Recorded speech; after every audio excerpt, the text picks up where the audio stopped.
Hi, this is Jeanette with Hiking Boots News. I'm joined by Tom Mangan from Two Heel Drive. He is a hiking blogger, and we are at Summer Outdoor Retailer. And Tom, how's the show been going for you so far?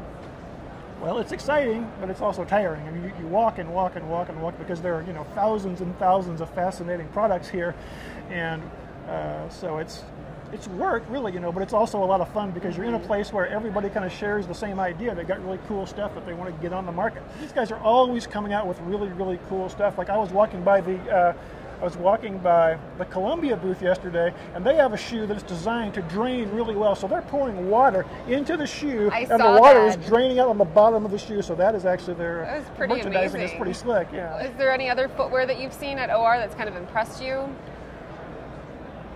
Well, I haven't been focusing as much on footwear, but the thing that I'm noticing is that there are lots and lots of variations on barefooting.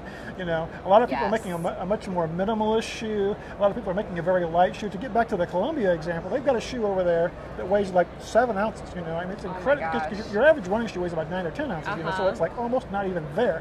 And that's not even a barefoot shoe. That's actually sort of a running slash walking or running slash hiking kind of a shoe.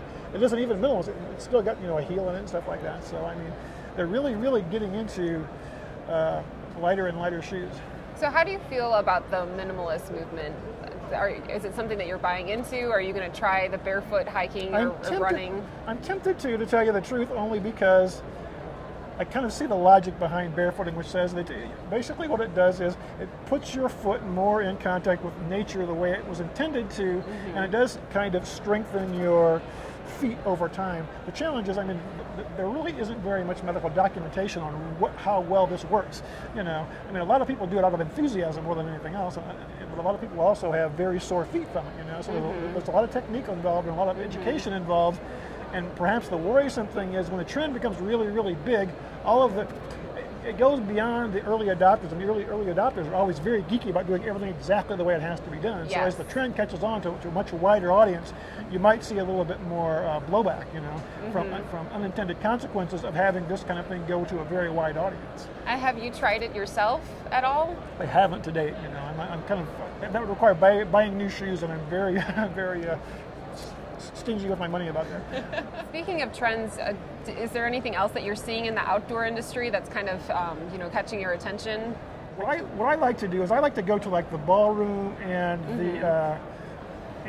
the new exhibitor pavilion, because these are the places where the really, really innovative stuff is showing up, because this is something that somebody thought up like last month or something, like, or the last couple of years, and outfits like, the Montreals and the Columbias of the world, they've got the best designers on the planet working for them. They do. So I mean, those guys are going to come out with relatively innovative stuff. There's a guy who created a little device that puts a little step on your back that a kid can step on. It's called a piggybacker. Oh yes. A kid can step on it. We just wrote about that. And the kid it's just like piggyback riding, only the kid can stand there and look over your shoulders. And the interesting thing that he found out was, it was like, well, you can always sit a kid on your shoulders, but the problem is their butt goes numb. You pull them off, they can't walk because they got the tinglies in their leg. Yeah, well, and that's a lot of strain on your neck too. Well, it's the same amount of weight, so it might weigh as much. But it's just one of those kind of things where somebody looks at a problem and says, "Huh, that's kind of cool. I should just try that." So, do you have any hiking tips or a hiking tip in general that you just wanted to share with our viewers? I think the main thing is, do the basics first. Always have a map. Always have some kind of way to navigate, because the greatest risk on any hike is not a bear, it's not a mountain lion, it's getting lost. So that should always be the first thing on your mind when you're out hiking, is how do you avoid getting lost, or how do you stay found in the woods? All right, well, thank you so much. It's been a pleasure speaking with you at Outdoor Retailer, and enjoy the show.